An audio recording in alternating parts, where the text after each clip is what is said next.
Hello and welcome back to Gaming Thoughts and Talks. I am your host here, Aiden, and today we are talking about the validation trap. So, with that being said, we might as well just jump right into it, and I hope you enjoy this video. If you do, hit the like button, subscribe for more, and I will see you guys on the next one. You already know how this goes.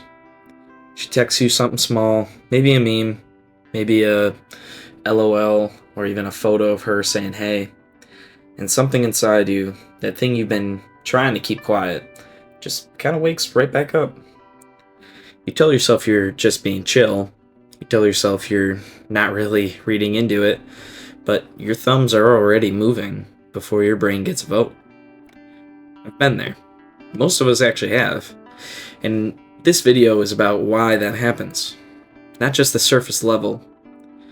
More the she's breadcrumbing you, bro, move on version you've heard 1,000 times.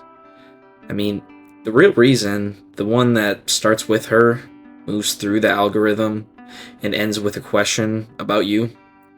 About who you believe yourself to be when no one's watching. Because here's what nobody tells you. The trap isn't her. The trap is the story you tell yourself about what her intention means. So, let's break it all the way down. So, what's actually happening? It's late, or it's the middle of the day. It doesn't really matter, honestly. The notification comes, and it's her name. The text is low effort. That's honestly really important. She's not asking you to hang out. She's not saying she misses you. She's not even really asking you anything real. It's what are you up to? Or a screenshot of something funny, or even a voice note, like saying something that's somehow both intimate and kind of just says nothing. On the surface, it looks like contact. It looks like she's thinking about you, and technically in that moment, she probably is. That's the part that actually is real. But there's a difference between someone thinking about you and someone choosing you. And that gap, that distance between she thought of me and she wants to be me, be with me, is exactly where guys get lost. You reply something quick. You're engaged, you're warm, you're funny. If you can't manage it. And then the dots appear and disappear. And you don't hear back for 6 hours or a day. Or she replies with something equally low effort. And the cycle starts again. If you're watching this video, you already know this pattern. You've lived it. And what I want you to think about right now, before we go any further, is this: how many times have you replayed one of these conversations looking for the clue you missed? How many times have you drafted a message 3 different ways trying to get the exact tone right? The mental labor is real. That energy is going somewhere.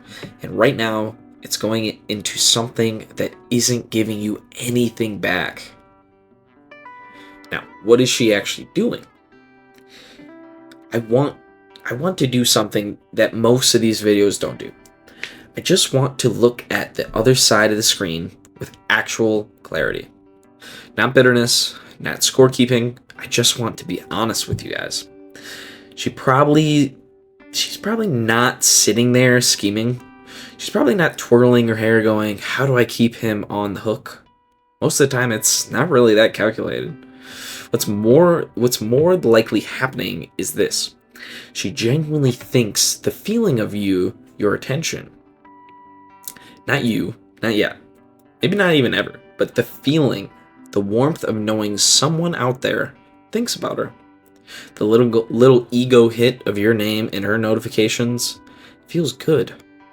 It costs her nothing. So she keeps the door cracked. It's not really evil, it's just, it's human. We all do versions of this.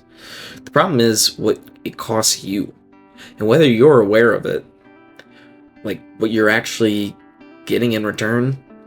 Because here's kind of the transaction. You're paying in real currency, your time, your mental energy, your hope, and you're getting paid in emotional equivalent of coins from the bottom of a couch cushion. And somehow that's been enough to keep you coming back. So why is that the question? And the answer goes deeper than her. So, before we go any further, I need to explain something about your brain. Because what's happening when she texts you isn't just romantic longing, it's chemistry. And understanding it changes everything. There's a concept in behavioral psychology called variable ratio reinforcement.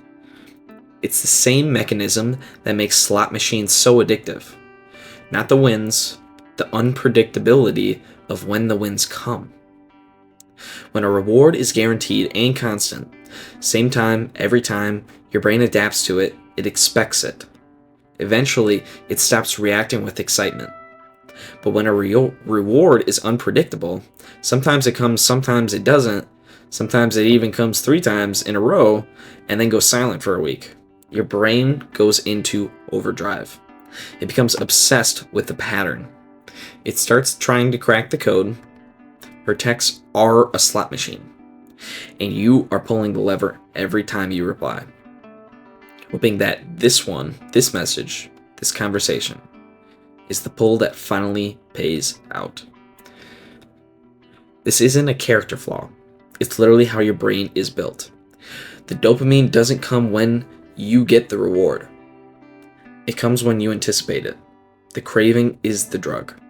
But here's what makes this moment in history uniquely brutal. The apps have made it so much worse, like a lot worse. Think about it. What it means to like someone before smartphones. You saw them at school, at work, at a party. You called them on a landline, and if they weren't home, you left a message and waited. The feedback loop was slow. The gap between reaching out and getting a response had time and space in it.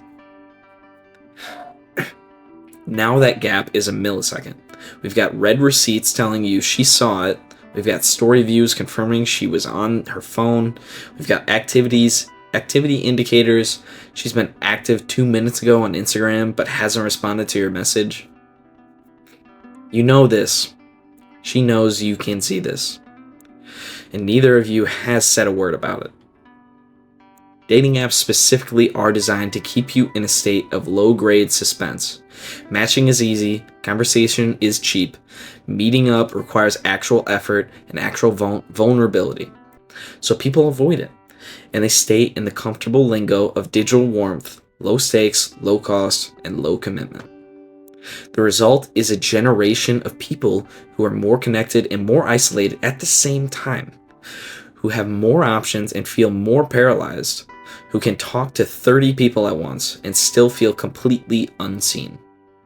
She isn't fully aware of this either. She's inside the same machine you are. The difference is her position in it. And what that position costs her, for her, the cost is low. For you right now, it isn't. Here's a hard truth that I want to say as gently as I know how. Right now, in the dynamic between you and her, there is a pretty bad imbalance. And it's not about looks or status or anything external. It's about supply and demand. You are giving her consistent, free attention. When something is abundant and free, it has no perceived value. It's like air or water. You can't really put a huge value on it. Even if it's genuinely good. Even if what you're offering is real. It's real care, real interest, real quality. The economic reality of the situation is that she has more of your attention than she knows what to do with it. And so she treats it as disposable. So now, let's think about this. Flip it. Think about the last time someone was genuinely hard to reach. Not playing games, but just busy. Present in their own life, not available at all hours. Did you think about them more or less? More. Of course more. Because something about their scarcity made them feel more valuable. More like you want to give them your time to meet their demands. I'm not telling you to play games, okay? I'm definitely not saying that. I'm not telling you to kind of leave her on red or wait exactly 4 hours between every response. I'm telling you to understand the dynamic. Because once you understand it, you can change it. Not strategically, but genuinely. So, now this is the why you stay on this video part. Okay? We've talked about her, we've talked about the system, why you're doing this. Now we need to talk about you. Because here's what I've kept asking myself when I was in a version of this situation. If I could see the pattern, and I think somewhere I always could, why did I want to stay in it? I told myself it was hope. And I told myself the connection was real, even if the communication was inconsistent. I told myself I was being patient and not desperate. But when I got really honest, the answer was this. I was afraid of the alternative. Walking away meant accepting a definite no. Staying in the gray zone meant the answer was technically still a maybe. And maybe felt better than a no, even when maybe was slowly draining me. That's not hope. That's avoidant dressed up as patience. And the deeper question, the one I really didn't want to look at, was why I needed her validation so badly in the first place. Why was her interest the measure I was using to determine my own worth? When you're operating from scarcity, you look at one person and think, if this doesn't work out, there's nothing else. The well is dry. She's the last train out. And I want to be careful here because I'm not going to be dismissive about it. That feeling is real. It's not irrational to feel like specific connections are rare. Sometimes it is rare. Sometimes you meet someone and something genuinely clicks, and you don't want to lose that. But there's a difference between valuing a real connection and believing that your worth as a person is contingent on whether this specific person chooses you. The scarcity mindset usually starts longer before the text thread. It comes from how you were seen or not seen, but growing up. It comes from early experiences of rejection that taught you attention has to be earned and might be withdrawn at any moment. It comes from environments where love felt conditional, and it shows up in adult relationships as this constant low-level terror. I need to be enough. I need to keep performing, and if I stop, she'll leave. And that's exhausting. It's also not a foundation for any real relationship. A relationship built on the fear of losing it isn't a relationship. It's an audition that never ends. So, here's the question I want to sit with you for like just a moment. What do you actually think about yourself? Not when things are going well, not when someone you like is showing you attention, but in the quiet. When the phone is dark and the thread is silent and it's just you. Because I'll tell you what I've seen in myself and in other guys I've talked to, the ones who stayed in these dynamics the longest tend to have the same thing in common. They don't fully believe that they deserve something real, something reciprocal, something where they don't have to fight for table scraps. Not consciously, they'd all tell you they know they deserve better, but their behavior tells a different story. And I don't say that to shame anyone. I say it because it's the only thing worth fixing, not her behavior, yours specifically, the belief underneath it. So, let's talk about the things your instincts are going to tell you to do.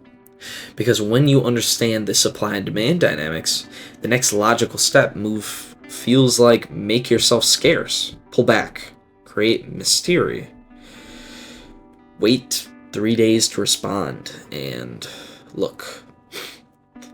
I'm not going to pretend that doesn't sometimes produce a short-term result. Okay, you might actually get something out of it. I don't know, but let's just be logical about this. She might wonder what changed, and you might get a burst of attention. She might text you more because you suddenly go cold, but games are just another form of begging. They're manipulation with extra steps. They don't solve the actual problem, which is the imbalance. What you want and what this situation is actually offering you, you can play the game perfectly and end up in the same dynamic. Just with reverse roles. Both of you waiting each other out. Both of you starving. That's not abundance, that's just theater. The move that actually changes things is one of the hardest things to do in the moment because it requires you to be willing to hear no. It's clarity. Radical, unglamorous, terrifying clarity. So, the next time that low effort text comes in, the meme, the casual hey, the photo, you don't match her energy and you don't ignore it. You just say something real. Such as like, hey, I like you and I enjoy talking, but I'm not built for the pen pal thing. I'd rather actually hang out. If not, no stress, but I'm gonna step back from the back and forth. That's it. That's kind of the whole move. You're not being cold, you're not really being dramatic either. You're being honest about what you want and giving her the genuine ability to meet you there or not. You're giving the ball in her court. If she likes you, she will make the time. I'm serious. No girl is that busy. That is not a complicated sentence. People make time for what they want. She knows her schedule. She knows what she wants. If she says, I'm so busy, but I love texting you, she has told you gently, politely, completely. That's your answer. Take it. She's busy. Leave her alone. But here's what walking away actually looks like when it comes from abundance. It's not blocking her. It's not a speech. It's not dramatic. It's just a quiet decision. I'm going to spend my energy on things and people that are actually moving forward. You don't explain yourself. You don't perform the exit.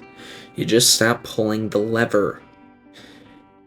And the thing that happens next, the thing that nobody tells you because it sounds like a cliche, but it's real, is that the space you clear by walking away doesn't simply stay empty. Not if you fill it with the right things.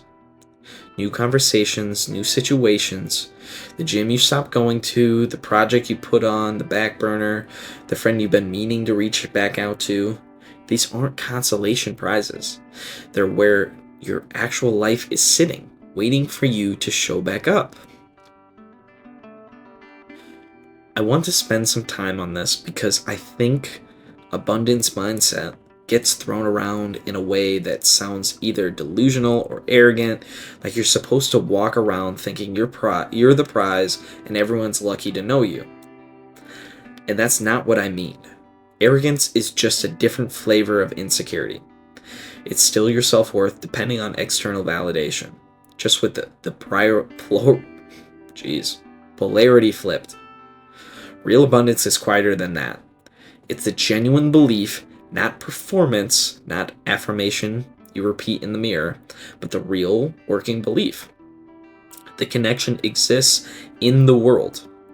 That there are people out there who would be thrilled to hear from you. That your time and affection or attention are worth something. And not because you're better than anyone, but because they're yours. That belief doesn't come from nowhere. You build it slowly, through the way you spend your time when no one's watching. Here's kind of the unsexy version of that answer, and I want to give it to you straight. The reason you're getting caught up in these dynamics is not ultimately about her. It's about what's happening in your life. When she's not in the picture, if your life is full, like genuinely full, with work you care about, friendships that go somewhere, pursuits that make you feel like yourself, then the one person inconsistency doesn't carry this much weight. It just doesn't. It's the empty space in your own life that makes her hot and cold energy feel like the main event. So the real work, the work I'd point you toward, if I could only give you one direction, is filling your own life with enough substance that one person's approval or disapproval stops being the thing that determines how your day goes.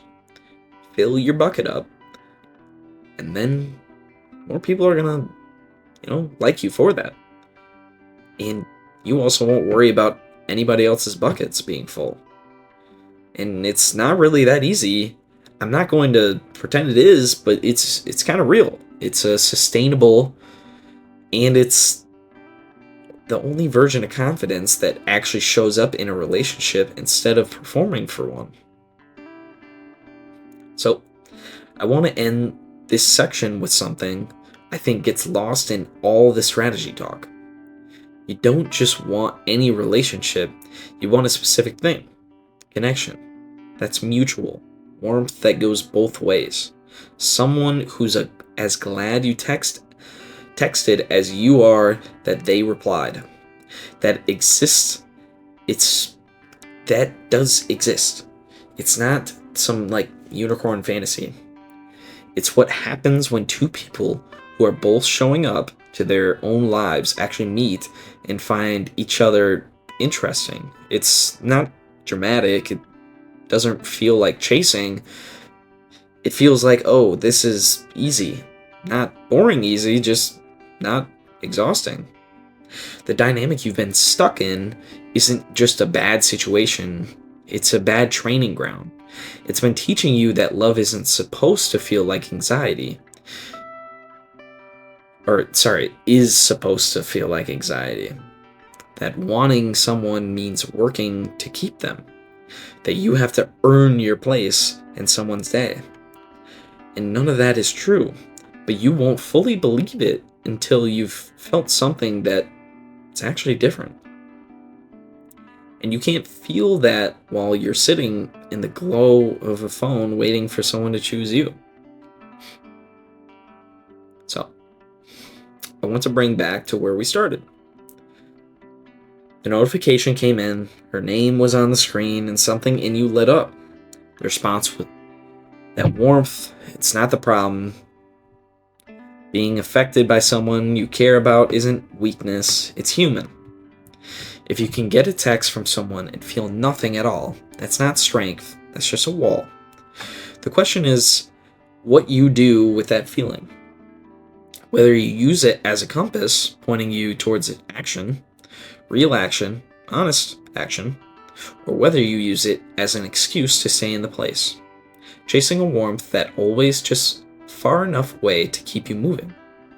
The validation trap isn't really about her. It was never really about her. It's about the part of you that hasn't fully believed yet that you deserve someone who makes it easy. Someone who answers, someone who shows up, someone for whom you are not a placeholder for. Not a fallback, not a source of free validation when the night gets quiet.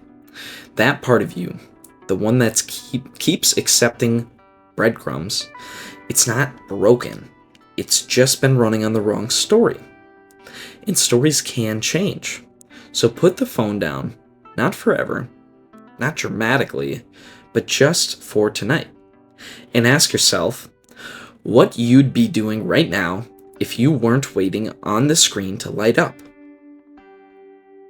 Then go do that. I'll see you guys on the next one, okay? I love you guys. this has been a joy to make these videos. Really breaking down all the kind of thoughts in my head that I have and have had. And hopefully this is helping you guys, learn from my past mistakes. So, with that being said, my name is Aiden. This is Gaming Thoughts and Talks. And this was my validation trap video. So, I hope you guys enjoyed. Hit like and subscribe, and I will catch you guys on the next one. Peace.